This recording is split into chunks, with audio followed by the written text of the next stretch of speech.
बिस्मिल्लाहिर्रहमानिर्रहीम अस्सलामुअलैकुम रहमतुल्लाह। अगस्त का महीना इस वक्त ख़त्म होने वाला है, सितंबर का शुरू होने वाला है और सितंबर के महीने के बाद अब ये महीना बड़ा क्रिटिकल महीना है। ये बहुत अहम तरीन महीना है क्योंकि उसके बाद दरमियान में सिर्फ अक्टूबर का महीना है और नवंबर के अंदर आर्मी चीफ़ की तैनाती या तो नए आर्मी चीफ़ की तैनाती होगी या फिर मौजूदा आर्मी चीफ़ की एक्सटेंशन होगी। दोनों में से एक काम होगा। या तो मौजूदा आर्मी चीफ़ को घर जाना पड़ेगा या फिर और नई आर्मी चीफ़ की तैनाती होगी या फिर इसी आर्मी चीफ़ को एक्सटेंशन दी जाएगी और एक्सटेंशन दे के तो इनको कंटिन्यू किया जाएगा। अब इसके ऊपर सारी लेदे हो रही है। एक तरफ तो पाकिस्तान के मसाइल हैं, इमरान खान का पैगाम है, हुकूमत के ऊपर प्रेशर है, आलमी ताकतों का प्रेशर है, पाकिस्तान के अंदर सैलाब की सूरत हाल है, आवाम बेचारी मर रही है। पहले महंगाई और बेरोज़गारी ने, पहले मुल्क के मसाइल ने, बिलों ने, बहरानों ने आवाम को घेर रखा था। आवाम बेचारी मर रही थी, ख़ुदकुशियाँ कर रही थी, फाके काट रही थी। अब सैलाब ने बची कुची कसर भी निकालती है और गवर्नमेंट का दूर दूर तक कोई नामो निशान नहीं है।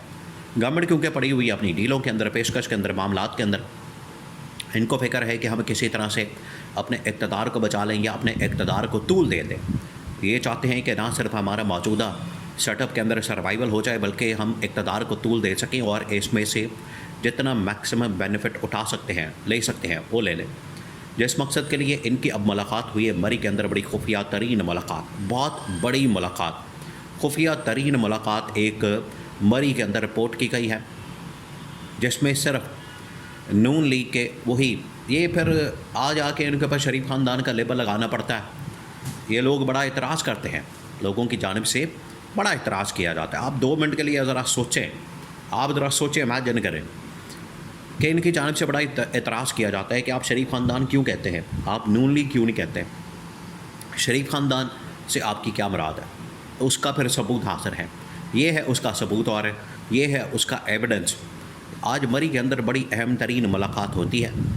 मरी के अंदर ये जो मुलाकात होती है इसमें नून लीग के सिर्फ 3 आदमी, इसी वजह से इनको शरीफ ख़ानदान कहा जाता है, नून लीग नहीं कहा जाता।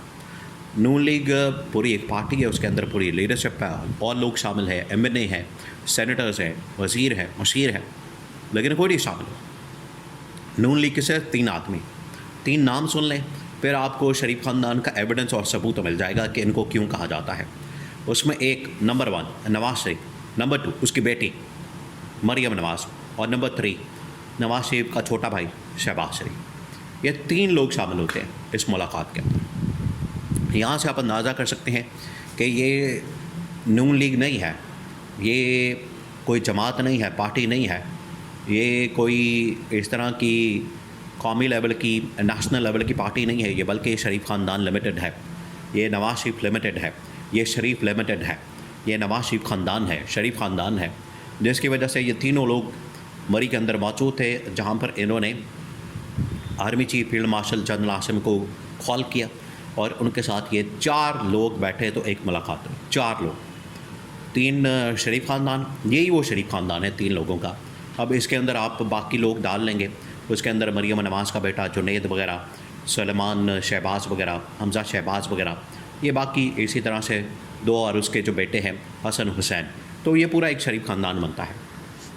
लेकिन जो इनके सरबराहान हैं वो ये 3 लोग हैं। तो ये 3 लोग बैठे हैं वहाँ पर मरी के अंदर, वहाँ पर इन्होंने फील्ड मार्शल जनरल आसिम के साथ मुलाकात की और एजेंडा एक है। देखिए वैसे तो ये 2-3 घंटे की मुलाकात हुई है और वहाँ पर दोपहर के टाइम ये मुलाकात हुई, दोपहर का खाना भी वहाँ पर चला। तो जैसे ही ये मुलाकात शुरू होती है तो मुलाकात शुरू होने से पहले वहाँ से सारे स्टाफ को भेज दिया जाता है, लोगों को भेज दिया जाता है, सारा कुछ वहाँ पर इंतज़ाम करा के, खाना लगा के, सब कुछ वहाँ पे लगा के, तो बाकी सबको वहाँ से भेज दिया जाता है ताकि वहाँ की कोई बात जो है वो बाहर ना निकल सके। तो 4 लोग बैठते हैं, 4 लोग बैठ के वहाँ पर मुलाकात करते हैं। 2-3 घंटे की मुलाकात होती है, उसके अंदर खाना शाना होता है दोपहर का और फिर डिस्कशन होती है। अब मामला क्या वहाँ पर तय क्या हुआ है, वहाँ पर डिस्कशन क्या हुई है, वहाँ पर एजेंडा क्या था मुलाकात का, 2-3 चीज़ें। ये ना समझे कि वहाँ पर वो बैठे हैं अवाम के मसाइल हल करने के लिए, वहाँ पर वो बैठे हैं आवाम के मुश्किलात दूर करने के लिए, वहाँ पर बैठे हैं कि हमने मुल्क के अंदर सियासी मुआशी इस्तेहकाम कैसे लाना है, वहाँ पर वो बैठे हैं कि हमने पाकिस्तान को आलमी सतह पर किस तरह से इसके इमेज को बहाल करना है, बेहतर करना है। इन चीज़ों के लिए नहीं बैठे या आवाम के लिए बैठे हों, आवाम बड़ी खुशफहमी के अंदर मुब्तला हो जाए कि वाह जी वाह बड़ी ज़बरदस्त खबर आ गई, बैठ गए, इकट्ठे हो गए और अब हमारे लिए कोई मसला हल हो जाएगा, हमारे लिए कोई खुशखबरी आ सकती है। बिल्कुल नहीं, कतई नहीं। इस खुशफहमी से बाहर निकल आए, क्योंकि वहाँ पर ये लोग बैठे हैं सिर्फ अपने इक़्तिदार के लिए, पावर के लिए, हुकूमत को बचाने के लिए, डील बनाने के लिए, एक्सटेंशन के लिए, नए आर्मी चीफ की तैनाती के लिए। ये तमाम ऑप्शन थे वहाँ पर अब डिस्कस हुए हैं। एजेंडा क्या था? एजेंडा जो था इस मुलाकात का वो ये था कि हमने अगले महीने, जो ये अब सितंबर का महीना और अक्टूबर का महीना, अब इस्टेब्लिशमेंट की जानिब से असल में डिमांड की जा रही है या फील्ड मार्शल की जानिब से। देखिए, फील्ड मार्शल के पास इस वक्त तमाम ओहदे मौजूद है। जहाँ तक मिलिट्री की बात है, मिलिट्री के लिहाज से उनके पास 5 स्टार इस वक्त होता है, फील्ड मार्शल हैं। 4 स्टार जनरल से भी बिल्कुल ऊपर जा चुके हैं, 5 स्टार हो चुके हैं। आर्मी चीफ 4 स्टार होता है, ये 5 स्टार हैं। तो 5 स्टार का एक ओहदा है। उसके बाद उनको एक्सटेंशन के चांसेस भी मौजूद हैं। उसके बाद उनके लिए सदर का रास्ता भी हमार किया जा सकता है। तो ये एजेंडा है। अगर आपको एक्सटेंशन चाहिए, सदर बनना है, आपको अगर तोसी चाहिए, मुद्दत मुलाजमत आपने बढ़ानी है, तो उसके बाद 2-3 चीज़ें हैं। एक तो मिलिट्री इस्टेब्लिशमेंट के अंदर हमें अपनी मर्ज़ी के लोगों को लगाना है। कोर कमांड्स जैसे या DGISI जैसे लोग, ये अब शरीफ ख़ानदान ने बान होता है। ये शरीफ ख़ानदान की तारीख़ है, हिस्ट्री है। अगर आप उनको देखें तो ये 2-3 पोजीशन के ऊपर अपने लोगों को बिठाते हैं। अहम तरीन कोर कमांडर्स, उसके बाद DGISI और अपनी मर्ज़ी का आर्मी चीफ जस्टिस, तो इनकी अपनी मर्ज़ी का। तो ये 4-5 पोजीशन होती है जहाँ पर अपनी मर्ज़ी के लोगों को बिठाते हैं। और इसके बदले में कहा गया है कि अगर ये हो जाता है तो ठीक है, नहीं तो फिर हमें नया आर्मी चीफ लाना पड़ेगा। और अगर कोई ज़ोर ज़बरदस्ती वाला काम किया गया हमारे साथ, कोई हमारे साथ साजिश की गई, खेल खेला गया, धोखेबाजी की गई, गलत बयानी की गई, तो फिर हम इमरान खान की रिहाई के ऊपर काम करेंगे। एक साथ में धमकी और पेशकश कर दी गई है।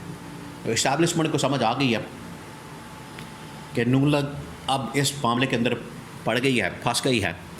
और नून लीग अब इसके बदले में डील करना चाहती है, एक्सटेंशन के बदले में या तोसी के बदले में। इस्टेब्लिशमेंट को पता लग गया है कि अब हमें इमरान खान की रिहाई के ऊपर काम करना पड़ेगा, वरना ये नून लीग वाले ये हमें जिस तरीके से ब्लैकमेल कर रहे हैं इमरान खान के ज़रिए। देखिए, उनके पास भी डराने के लिए, इस्टेब्लिशमेंट के पास भी डराने के लिए इमरान खान है, और नून लीग के पास भी इस्टेब्लिशमेंट को डराने के लिए इमरान खान है। तो असल में महवर और मरकज़ तो इमरान खान है, सारा मामला तो इमरान खान के गिर्द घूम रहा है। तो आज आके जो भी इनका मामला तय पाता है, जो भी इनके दरमियान डील होती है, अल्टीमेटली उसका जो दारोमदार है वो इमरान खान की रिहाई के ऊपर है, आज़ादी के ऊपर है। वो होगी या नहीं होगी, उसके बाद ही, उसके नतीजे में ही सारे मामला तय होंगे।